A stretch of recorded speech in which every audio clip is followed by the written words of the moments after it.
Hello everybody, welcome to another video. My name is Infiniti and today I'm going to show you guys how to fix the dreaded drop stitch on the Sentro knitting machine. Now, of course today, as I'm trying to do this demo, this particular yarn does not want to drop off the machine, so I will be simulating that for you guys today.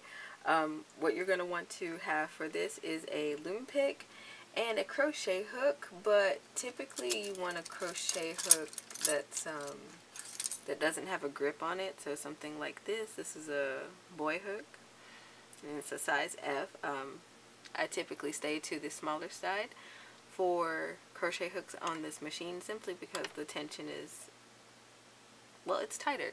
So I find that it's closer to the gauge of a 4mm or 4.5mm. And then you are going to want a darning needle. I have some bent ones here. I've fallen in love with them recently. Alright, without further ado, we're going to jump into this tutorial. Alright, so I hope you guys can see this kind of okay. It's a little awkward, but anyway, so what do we have going on here? Usually when we have a dropped stitch, it's because of what we call tucking. And in times past, I have blamed it on the yarn. Sometimes it is the yarn, and then sometimes it's just a matter of the tension that you use or how fast you're cranking things. But something that I have paid attention to over the years is that how these loops function around the pegs of this machine. So typically when you have tucking, you have a situation like this where this loop is here. Now if I were to crank this, it would slide over these base pegs down here at the very bottom of the needle, but sometimes it doesn't do that and it will go down into the machine.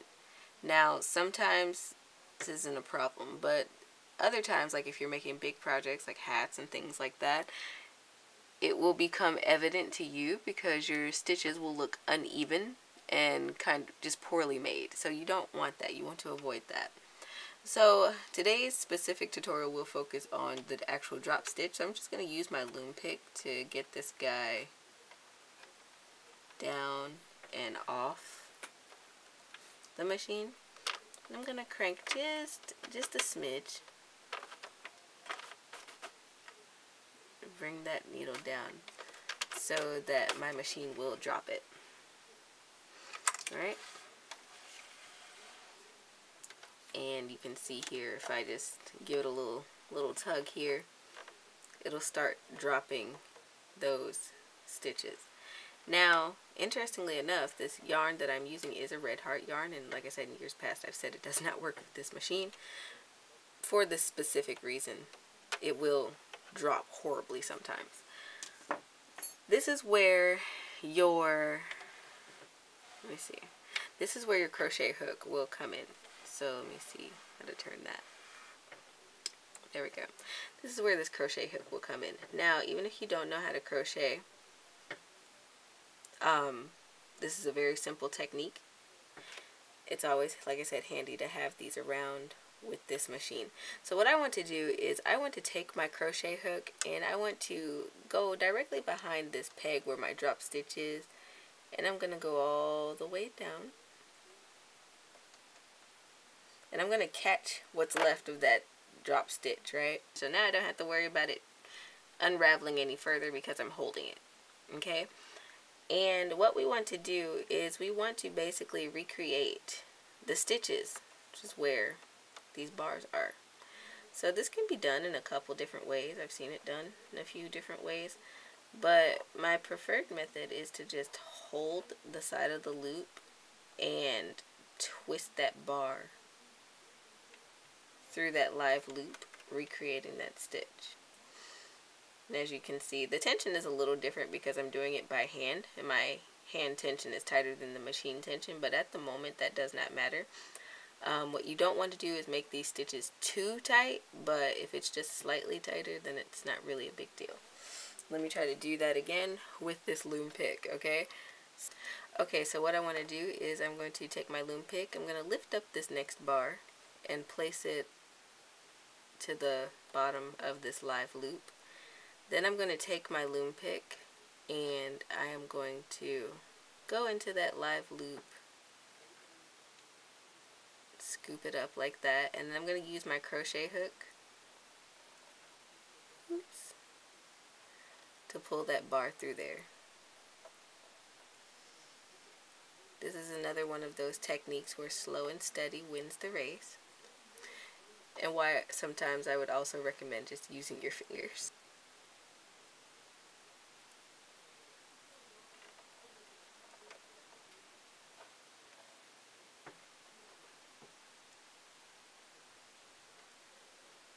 So again, that is pulling that bar below your live stitch.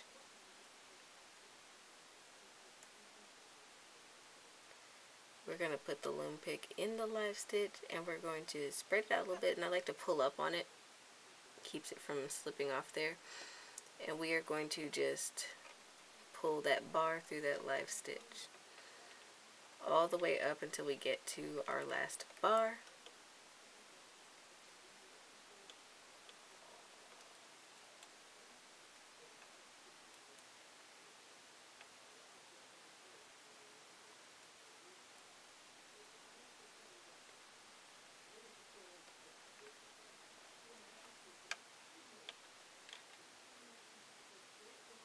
Right?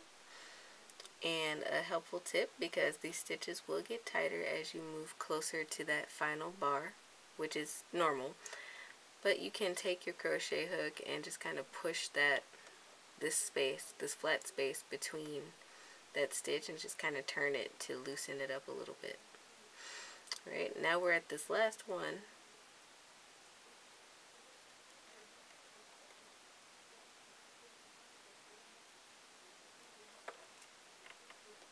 And there we go. Now it's just a matter of putting this stitch back onto the machine. And so we're just going to carefully do that. Gonna use my finger, kind of pick that stitch down, and we're just going to loop it back over that pin. Alright, so I'm going to turn the machine back around,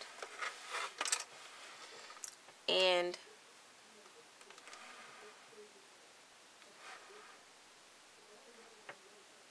we can see this loop is right here. For a little good measure, I like to take my loom pick in situations like this and just place that stitch down at the base, just to make sure that it no longer gets caught up in the machine. And then I am free to crank.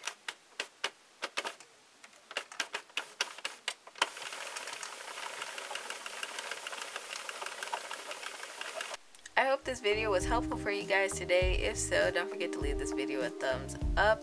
Don't forget to subscribe and hit that notification bell so you don't miss out on future Sentro content. I have a lot of it planned out, so you're going to want to be around for that. Don't forget to follow me on my other social media. I'm most active on Instagram, so you can check me out over there.